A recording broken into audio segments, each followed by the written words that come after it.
성전을 건축하라 라는 제목으로 이렇게 은혜를 나누기로 소망합니다. 드디어 올 것이 왔습니다. 저희가 선교도 잘 보냈고 또 고난주간과 또 부활주의를 은혜 가운데 잘 보냈습니다. 이제는 우리에게 명령하신 그 명령을 따라서 주님 맡겨주신 우리 한소만 교회를 세워가는 그 일을 우리가 잘 감당하기를 소망합니다. 네.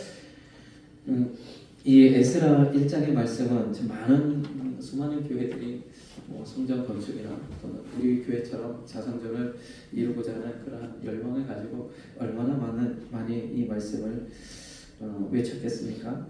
근데 오늘도 우리가 동일한 말씀으로 나아가지만 그러나 오늘 제가 여러분들에게 당부하기를 원하는 것은 또 그 말씀이라고 생각하지 마시고 이 말씀 속에 있는 그 하나님의 마음을 여러분들이 느끼시고 또 그 주님의 마음을 품으시는 그런 복된 시간 되기를 소망합니다. 네.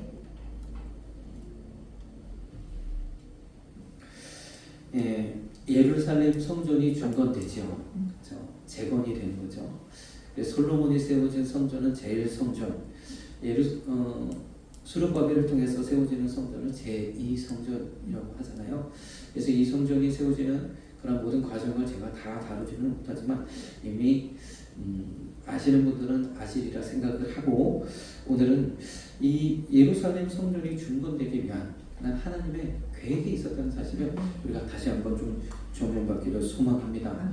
우리들의 삶 속에도 여러 가지 일들이 일어나죠. 그러나 하나님은 모든 일을 시기와 우연을 통해서 이 모든 일이 시기와 우연이 우리 가운데 임하니라라고 전도서에도 말씀하고 계세요. 능력이 있는 사람이라고 다 1등하는 것 아니고 유능한 사람이라고 다 성공하는 것 아니고 모든 것이 시기와 우연을 통해서 일어나는데 우리의 삶 가운데도 그와 같은 일들을 이루시지만 그 모든 시기와 우연 가운데는 하나님의 뜻하신 바가 있는 줄 믿습니다. 세상에서는 그래서 그런 것들을 바라보면서 나아가지만 우리는 하나님의 뜻이 우리 삶 가운데 이루어지기를 주님이 원하시고 또 우리가 그 뜻을 깨닫고 하나님 앞에 쓰임받는 그런 인생이 되기를 우리가 소망하고 그리고 그러한 연장선상에서 하나님이 내게 왜 이러한 일들을 주셨는가 그 뜻을 구하면서 나아가는 것이 우리의 신앙의 그런 모습인 줄 믿습니다. 성전이 재건되는 이런 과정 속에도 참 하나님께서 그렇게 하시기 위한 그런 계획이 있었다는 거죠.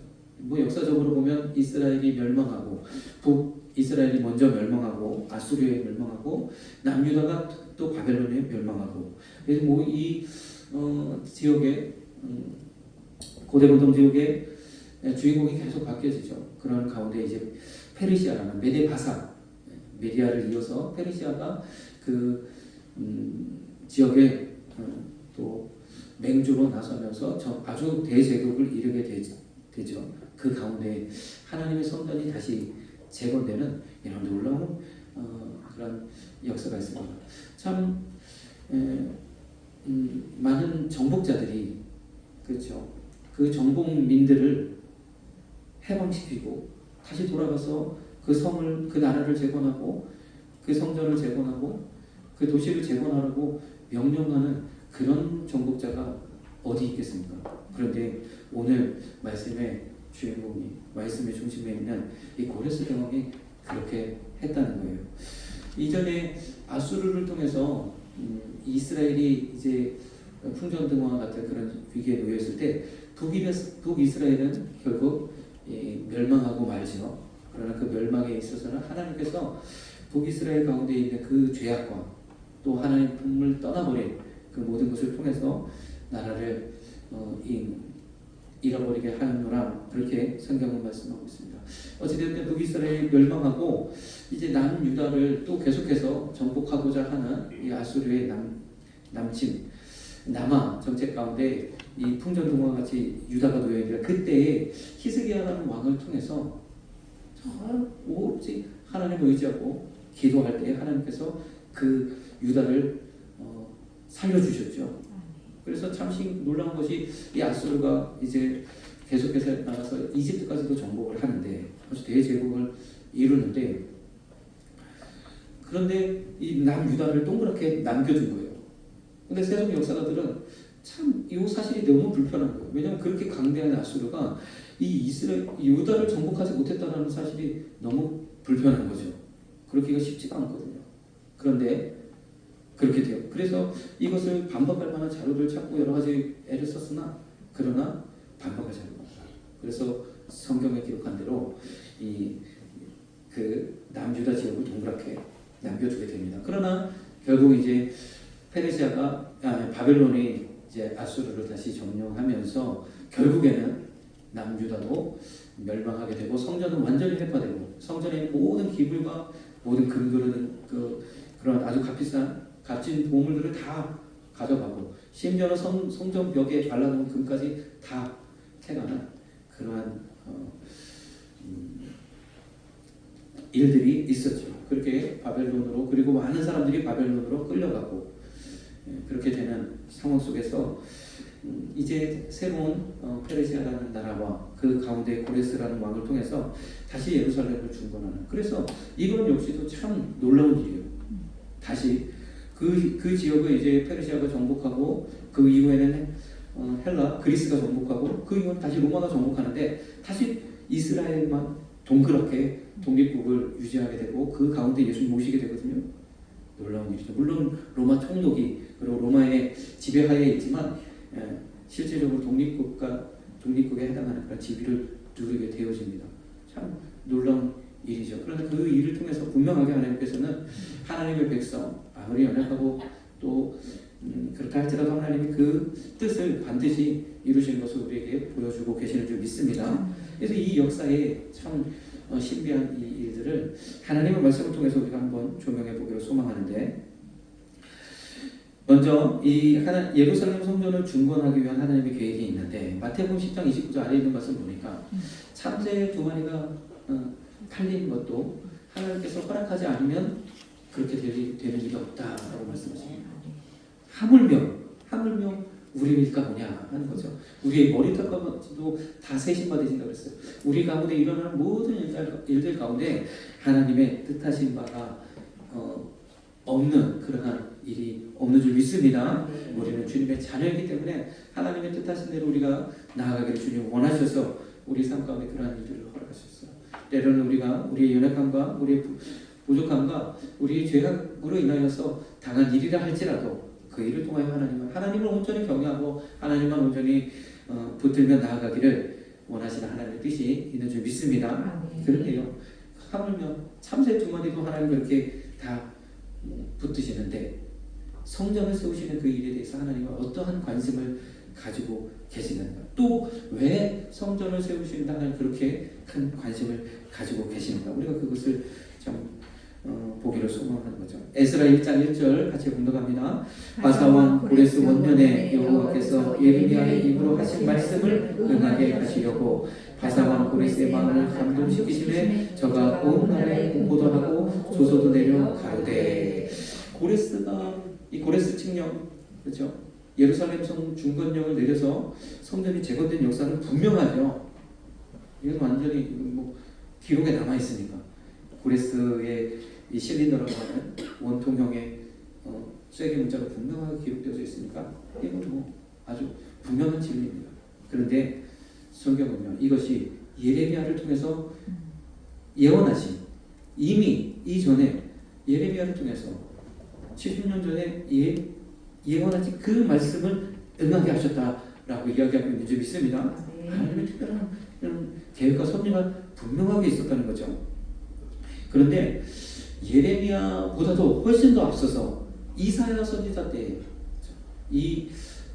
주님이 오시기 전에 한 500년 전에 이 성전이 중건되는 일이 있었으면 그보다 앞서 한 200년 전에 주님 오시기 한 700년 전에 이사야 선지자를 통해서 이 예언의 말씀을 하셨다는 거예요. 이사야 44장 28절 44장의 마지막 절인데요. 고레스 왕에 대해서 말씀하시고 45장은 고레스 왕에 대한 많은 말씀들을 기록하고 있습니다. 놀라운 일입니다. 이사야 44장 28절에 보니까 고레스에 대하여 이르기를 그는 나의 목자라 나의 모든 기쁨을 성취하리라 하며 예루살렘에 대하여 이르기를 중건되리라 하며 성전에 대하여 이르기를 내 기초가 세움이 되리라. 놀라운 하나님의 예언의 말씀이죠. 아직 이사야가 활동하던 이 시기에는 예루살렘이 멸망하지 않았고 성전이 회파되지 않았어요. 그러나 그때에 주님은 고레스라는 이름을 말씀하셨고 또 예루살렘에 대해서는 중건되리라, 또 성전에 대해서는 기초가 세워지리라 말씀을 하셨습니다. 그래서 이사야 선지자는 예수님을 아주 직접적으로 예언한 위대한 선지자 중에 한 명이죠. 오실 주님에 대해서 그 어느 선지자보다 아주 분명하게 기록한 그런 선지자입니다. 그가 또한 예루살렘의 중건되기를 예언하였던 것을 보며 또 그 고레스 대왕에 대해서 많은 말씀들을 기록하고 있는 것을 보면 참 하나님의 그러한 계획이 어디서부터였는지를 우리가 보게 됩니다. 그리고 나서 예레미야 때에 예레미야 선지자를 통해서 또 말씀합니다. 25장 11절에는 70년 동안 바벨론 왕을 섬기리라. 70년을 명기하셨고요. 예레미야 29장 10절에는 70년이 차면, 때가 차면 너희를 이곳으로 돌아오게 하리라 하는 약속을 하죠. 그래서 예레미야는 참 나라가 멸망할 때 성전이 회파되고 나라가 멸망하고 왕들이 붙잡혀가고 많은 사람들이 포로로 끌려가는 그 시기에 참 눈물로 하나님의 말씀을 전했던 그런 선지자죠. 그가 전했던 것은 매를 순임하잖아. 우리가 하나님께서 이 모든 것들을 허락하신 건 우리가 하나님의 꿈을 떠나서 하나님을 섬기지 아니한 그러한 그 결과로 우리에게 주어진 것이지만, 그러나 하나님 반드시 다시 회복시키실 이러한 은혜를 우리에게 주신다고 선포하면서 우리를 반드시 회복시키실 그 하나님을 어느 곳에 있든지 오직 하나님을 의지하며 나아갈 것을 이야기했던 예레미야 선지자입니다. 그를 통해서 이 70년에 대한 말씀을 하셨어요. 그런데 다니엘을 통해서 이 말씀을 한 번 더 우리가 보게 되는데, 다니엘 9장에는요 이렇게 말씀하고 있습니다. 2절에서 3절 같이 한번 읽겠습니다. 곧 그 통치 5년에 나 다니엘이 서책으로 말미암아 여호와의 말씀이 선지자 예레미야에게 임하여 고하신 그 연수를 깨달았나니 곧 예루살렘의 황무함이 70년 만에 마치리라 하신 것이니라. 내가 금식하며 배옷을 입고 죄를 무릅쓰고 주 하나님께 기도하며 간구하기를 결심하고. 다니엘이요, 이 고레스 다니엘은 참 이 포로 시절에 어릴 때 포로로 끌려가서 어릴 때도 막 왕의 진미를 다 거부하고 하나님 말씀대로 살 것을 그 뜻을 정하면서 정말 온전히 하나님 앞에 헌신하고, 그리고 숱한 그런 여러 가지 그 모함 가운데서도 전심으로 하나님을 의지하며 나아갔던 그러한 사람이죠. 그를 통해서 하나님께서 그가 예레미야에 임하신 말씀들을, 그 기록한 말씀들을 보면서 깨닫게 되어진 거죠. 그 말씀을 보고 하나님께서 약속하신 70년, 이제 70년이라는 시간이 다 돼가는데 주님, 우리나라는 어떻게 되는 겁니까? 이 나라는 어떻게 되는 겁니까? 하고 그가 뭐 하기 시작했다? 금식하며 기도하기 시작했다. 그러면서 참 그렇습니다. 그래서 참 그리고 나서 그가 이 고레스가 페르시아를 세우는 그 시기까지 살아남았고요. 그리고 고레스가 칙령을 내고 이스라엘 백성이 귀환하는 그때를 보고 생을 마감합니다. 그러니까 참 그러한 모든 과정 속에서 얼마나 하나님께 그가 열심을 기도합니다. 그 마지막 남은 생에는 이것을 위해서 집중적으로 기도했다는 거죠. 내가 금식하며 배옷을 입고 죄를 무릅쓰고 주 하나님께 기도하며 간구하기를 결심하고. 저와 여러분도요, 그래서 먼저 기도하게 하시는 줄 믿습니다. 참 이 사실은요 그렇습니다. 하나님께서 뜻을 가지시고 그 뜻을 이 하나님의 그러한 백성들에게 알게 하시는 이유는 먼저는 기도하게 하시는 거예요. 기도하는 거예요.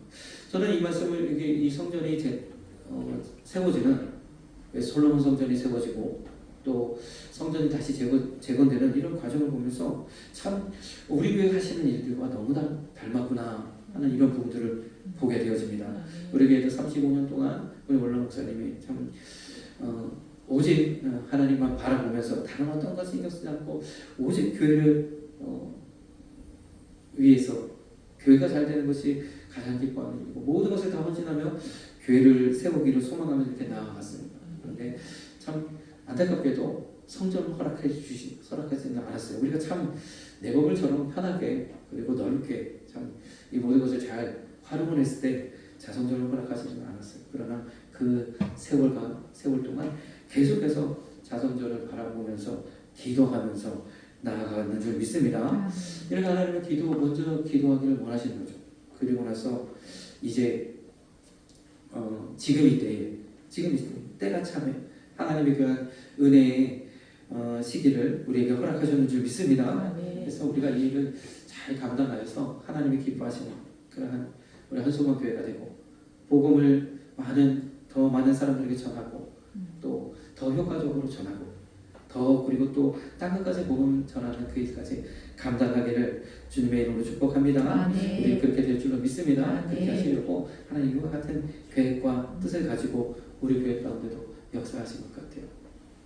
모든 것들이 잘 되어서 처음부터 교회를 세우고 이렇게 하는 것도 참 은혜가 있겠으나 이러한 과정을 통해서 하나님의 뜻을 더 깊이 깨닫고 하나님의 행하실 일들을 우리가 더 바라보면서 우리가 연약하고 믿음도 연약하고 모든 것이 연약하지만 하나님의 말씀과 우리 되어지는 모든 상황들을 함께 바라보면서 우리의 믿음을 더욱 성장되어지는 그런 계기가 될 줄로 믿습니다. 아멘.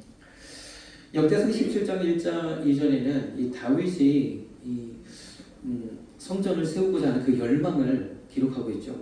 하나님의 궤는 이 휘장, 자기가 세우신 장막, 텐트와 같은 그곳에 나는 이 백향목 궁에 거하고 있는데 하나님의 성전은 이 초라한 장막에 하나님의 궤는 초라한 장막에 있구나라고 그래서 하나님을 위하여 성전을 건축하고자 하는 그런 마음을 품었어요. 그런데 그에게 허락하지 않으시고 그의 아들 솔로몬 때에 성전을 건축하게 하셨죠. 그러면서 다윗은 일평생을 오직 하나님을 붙들며 하나님 말씀을 순종하며 하나님 뜻을 구하며 나아가는 줄 믿습니다. 그러니까 성전의 모든 것들을 준비하며 또 기도하며 이 기도에 대한 쌓도록 하나님께서는 역사하셨다는 거죠. 우리도 이렇게 지금까지 기도하며 나아갔을 때 하나님께서 드디어 때가 되어져서 길을 여시고 문을 여시는 줄 믿습니다. 그렇다면 우리의 삶도 마찬가지예요. 우리 개인의 삶도 마찬가지죠. 우리의 삶도 하나님의 반드시 어떠한 모습이라도 하나님의 그런 뜻을 이루게 하시고 반드시 그러한 뜻을 우리 삶을 통해서 하나님은 영광을 받으시는 줄 믿습니다. 그래서 날마다 먼저 기도하고 또 하나님 말씀에 순종하며 나가고 그러면 반드시 마침내 그런 뜻을 하나님 반드시 이루시는 줄 믿습니다. 이 다니엘이 그리고 나서요. 다니엘 10장에 보면 고레스 왕 때의 그 일을 맞이하게 됩니다. 그래서 고레스의 그러한 이것들을 다 바라보면서 그러면서 그때에 드려지는 기도가 이 세일의 기도이죠. 고레스 왕 때에 이 하나님께서 베푸신 칙령을 보고 이스라엘 백성의 귀환을 보면서 다시 기도하기 시작합니다. 세일 동안 슬퍼하며 세일에게 차기까지 좋은 떡을 먹지 아니하며 금식하며 기도하기를 시작합니다. 우리도 계속해서 기도하며 나아가신 저와 여러분 되시길 소망합니다. 우리 교회가 하나님의 뜻을 따라 아름다운 건물을 세워가고 그리고 그곳에서 또한 우리가 그것으로 끝나지 않고 더 큰 하나님의 역사를 이루기 위하여 기도하시는 저와 여러분 되시길 소망합니다. 이 다니엘 10장으로부터 시작해서 그가 어떤 계시를 받습니까? 바로 예수 그리스도의 오심을 또 그리고 이 모든 역사의 끝과 그 마지막 때에 되어질 일들까지 하나님을 통해서 계시를 받게 되는 거죠. 그래서 이 예루살렘 성전이 세워지는 고레스 왕을 통해서 중건역에 내려져서 감사합니다. 거기를 끝나지 않고 그것을 통해서 하나님이 이루시고자 하신 그 진정한 뜻이 무엇이냐? 바로 오실 주님을 예배하는 거라는 거죠. 우리도 마찬가지예요. 우리에게 주어진 이 성전을 통해서 하나님이 행하실 일들을 우리가 예배하며 우리 교회를 통해서 다 끝까지 복음 전하는 그 일들을 더 감당하기를 원하시는 줄 믿습니다. 우리가 지금까지는 참 잘 이 현상을 유지하고 이렇게 하는데 아주 그렇게 하나님 은혜로 지금까지 잘했어요. 이제는 이러한 단계를 넘어서 우리 여러분들의 삶 속에도 그냥 늘 간당간당한 늘 채워주신 그것이 아니라 풍성하게 하는 넘치는 영역을 통해서 더 많은 일들을 감당하는 것이고 우리 교회도 넘치는 영역을 통해서 이번에 또 선교 갔다 오니까 그런 열망이 생기죠. 우리 교회도 선교했으면 좋겠다 하는 마음이 생겨지죠. 그렇습니다. 우리가 감당해야 됩니다. 적어도 10분의 1은 설교해야 이것은 하나님의 말씀이에요. 그래서 우리가 이 일을 감당하기 위하여 계속적으로 기도하며 나아가야 되는 줄 믿습니다. 네, 두 번째로는 하나님의 좀 고레스 왕을 통해서 성전 중건 명령이 내려졌다는 겁니다. 오늘 말씀은 그 개혁 개정판으로 읽으시니까 명령을 내렸다고 그죠? 하나님의 성전 중건하는 명령을 내렸다. 더 의미가 분명한 것 같아요. 우리 에스라 1장 2절에서 3절 같이 읽습니다. 바사왕 고레스는 말하노니 하늘이신 여호와께서 세상 만국으로 내게 주셨고 나를 명하사 유다 예루살렘에 전을 건축하라 하셨나니 이스라엘의 하나님은 참 신이시라. 너희 중에 무릇 그 백성된 자는 다 유다 예루살렘으로 올라가서 거기 있는 여호와의 전을 건축하라. 너희 하나님이 함께 하시기를 원하노라. 아멘. 이 고레스 왕을 통해서 성전을 중건하는 이 모습이 다윗이 이제 사울 뒤를 이어서 이스라엘 왕이 되어지고 그가 왕이 되자마자 어떻게 했어요? 하나님의 궤를 예루살렘 성으로 들여오는 그 일부터 감당했지 않습니까? 이 하나님과 함께하기를 열망했다. 그리고 나서 성전을 건축하기를 소망했다. 이 하나님을 향한 이 열정은요 동일하다는 겁니다. 이 고레스 왕을 통해서 하나님의 일, 고레스가 큰 아주 위대한 그런 역사를 했죠. 대제국, 페르시아 대제국을 이루었어요. 그러면서 이전의 제국들은 아주 강압적인 그런 통치 스타일로 많은 국민들을 억압하고 또 핍박하고 반란을 일어나고 아주 잔혹하게 진압하고 많은 사람들을 죽이면서 그런 피해 정복을 이루죠. 그러나 페르시아는 각 지역의 그런 모든 문화와 전통과 심지어 종교까지 다 인정하면서 그렇게 나갔어요. 이 고레스가 성전 중건용을 내린 그 글이 기록되어져 있는 이 고레스의 실린더라고 하는 거기에는요, 우리 오늘날 우리 개념으로 하는 종교의 자유가 허락되는 각 지역마다 종교의 자유가 허락하는. 그래서 어떠한 총독이라 할지라도 그것을 건드리지 못하도록, 그것을 마음대로 하지 못하도록 그 나라에 그래서 세금만 정확하게 바치면 그 모든 것을 다 관용하도록 그렇게 정책을 펼쳤어요.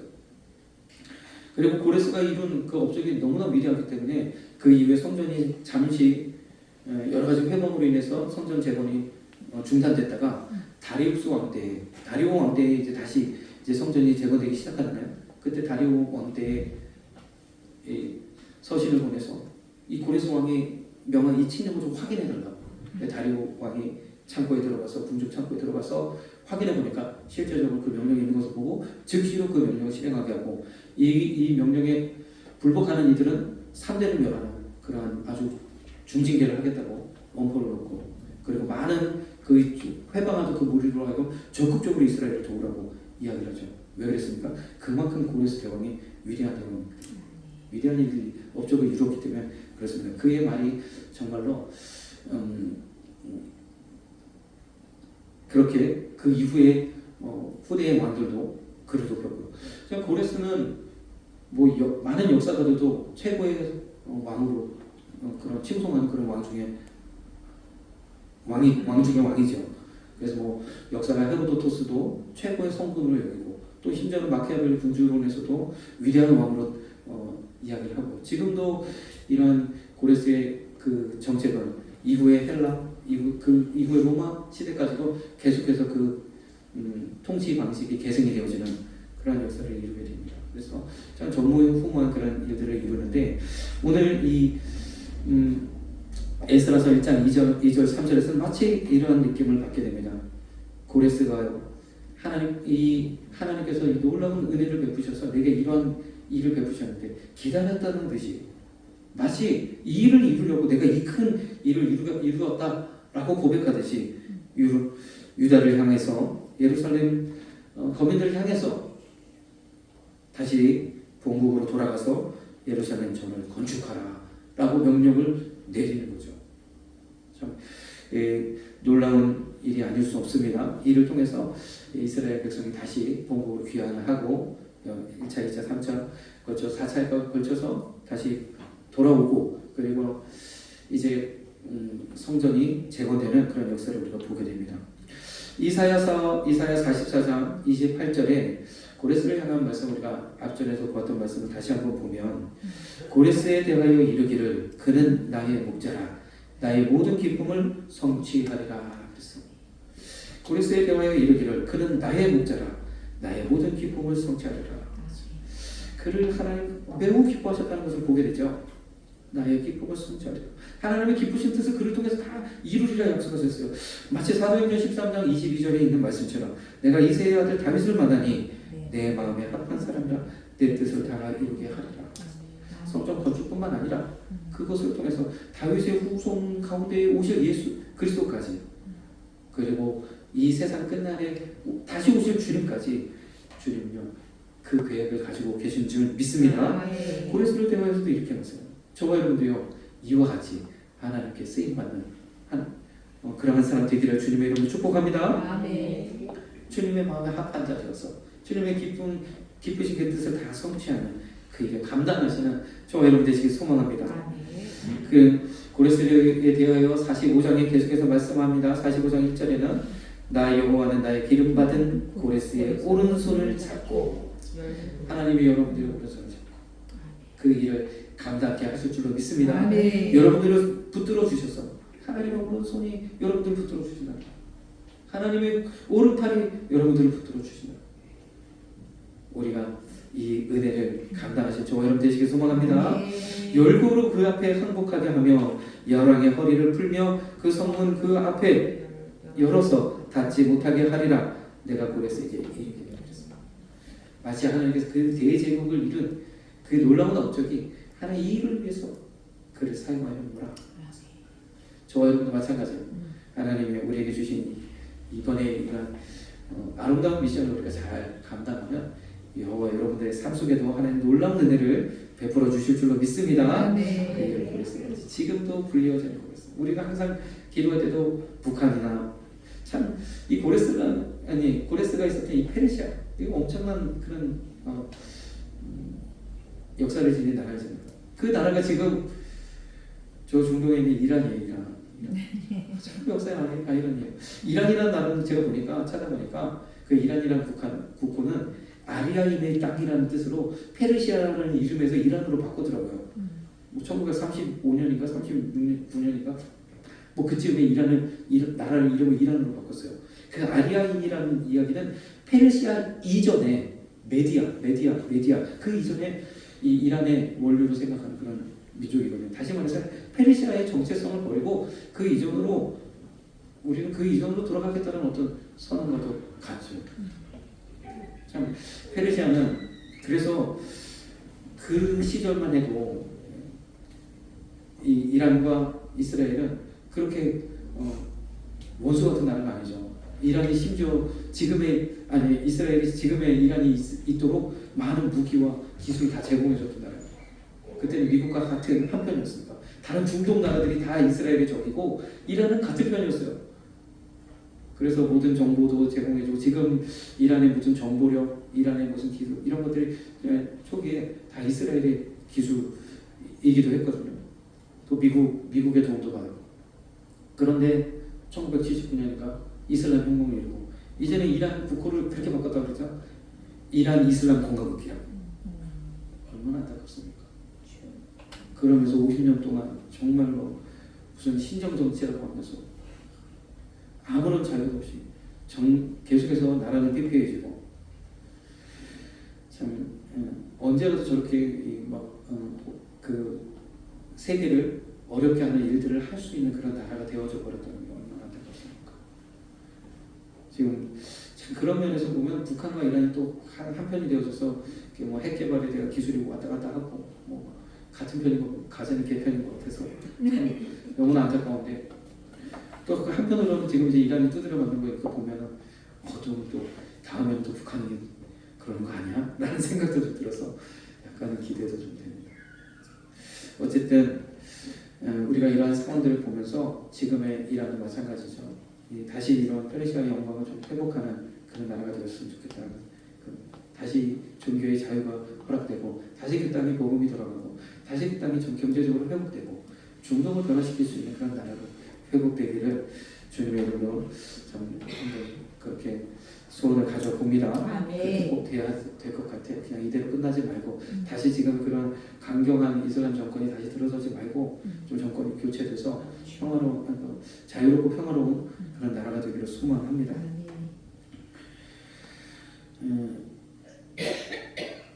이사야 45장 3절에는 또 이렇게 말씀하고 있어요. 내게 흑암 중에 보아와 은밀한 곳에 숨은 재물을 주어서 너를 지명하는 그 자가 나 여호와 이스라엘의 하나님인 줄 알게 하리라. 고레스를 통해서 대제국을 제가 그림을 준비를 못했는데 어마어마한 힘들 인도 동쪽부터 시작해서 저 지중해 연안까지 어마어마한 대제국을 이뤘고 그 제국을 아주 효율적으로 다스렸던 나라이고 엄청난 부와 엄청난 그런 역사를 자랑하는 그런 나라가 되어졌죠. 그 모든 일들을 하나님이 이 일을 위해서 부르셨다고 봤어요. 저와 여러분도 마찬가지입니다. 우리가 복받는 비결은 하나님 뜻에 순종하며 하나님 맡기신 일들을 감당하며 주님 뜻하신 그 자리에 서는 것, 주님이 내 마음에 합한 자라 기뻐하시는 그런 사람이 되는 것, 이것이 하나님의 놀라운 축복의 그런 방법이 되어질 줄 믿습니다. 이 이사야 45장 3절의 말씀은 신명기 8장 17절 18절의 말씀과 너무나도 닮았지요. 내 능과 내 손에 힘으로 내가 이 재물을 얻었다 할까 하노라. 내 하나님 여호와를 기억하라. 그가 내가 재물 얻을 힘을 주셨습니다. 주님이 감당케 하도록 이 일을 허락하시는 줄 믿습니다. 마지막으로 이 하나님의 성전은요 성령의 감동과 자원하는 마음으로 세워지는 줄 믿습니다. 시편 51편 12절에 주의 구원의 즐거움을 내게 회복시키시고 자원하는 심령을 주사 나를 붙드소서. 우리가 예배도 하나님 앞에 드리는 봉사도 또 전도도 선교도 다 우리에게 감동하셔서 자원하는 이 심령으로 우리가 이렇게 드려지는 줄 믿습니다. 자원하는 마음 하나님 받으시고 그 가운데 성령님이 역사하시고 그 가운데 하나님께서 그 은혜를 베푸셔서 더 많은 일들을 감당케 하시고 또 자원하게 하십니다. 에스라서 1장 5절에서 6절 같이 읽습니다. 이에 유다와 베냐민 족장들과 제사장들과 레위 사람들과 물은 그 마음이 하나님께 감동을 받고 올라가서 예루살렘 여호와의 전을 건축고자 하는 자가 다 일어나니 그 사람들이 은글과 황금과 기타 물건과 짐승과 보물로 돕고 그 외에도 예물을 즐거이 드렸더라. 아멘. 기쁘게 드렸더라. 아멘. 그래서 하나님의 이 저를 건축하는 또 하나님의 전이 세워지는 그러한 일들은 너무나 은혜로운 일입니다. 이 일을 통해서 하나님께서 우리 한소만 교회를 그곳에 심으시고 더 이상 옮기지 않게 하시며 그곳에서 복음의 전진기지가 되게 하시고 많은 영혼을 주께로 인도하는 그러한 역사를 감당하게 하실 줄로 믿습니다. 하나님의 놀라운 은혜를 우리에게 베푸십니다. 자, 그래서 하나님 오늘 이 말씀을 통해서 성전이 건축되는 이 과정을 보여주시는 거예요. 먼저는 우리가 자원하는 헌신이 있어져야 된다는 거죠. 우리는 생각하면 우리로서는 할 수 없고, 그렇죠? 누가 좀 도와줬으면 좋겠다. 그렇죠? 우리 오늘 따져보면 할 수가 없으니까 우리로서는 불가능하니까 누군가의 손길이 좀 어디서 먼 곳에서도 도우고 금도 내 곳에 은도 내 곳에 주님 말씀하셨는데 좀 채워주셔서 되어지는 우리가 소망. 그러나 하나님 그렇게 하실 줄은 믿습니다. 그렇게 하십니다. 하나님의 일을 내가 하노라고 분명히 말씀하시면서 하십니다. 그런데 먼저는요 우리의 자원하는 헌신을 주님 받으시길 원하신다는 거죠. 우리는 우리가 할 일을 해야 된다는 거예요. 그러면 하나님께서 이 모든 일을 능히 이룰 수 있도록 다른 모든 것들을 채워 주시는 줄 믿습니다. 왜냐면요 그 다음 절을 보니까 이렇게 7절 8절을 보니까 고레스 왕이 또 여호와의 전 기명을 꺼내니 이전에 바벨론 때 가져왔던 그 모든 것 그것을 하나님이 다 돌려주고요. 심지어는 뭐죠? 다시 예루살렘으로 돌아가면 그들에게 성전 창고를 열어서 모든 필요한 것을 다 주고, 어떤 역사가들은 그렇게 기록해요. 이 포로로 잡혀와서 페르시아에서 있었던 날수대로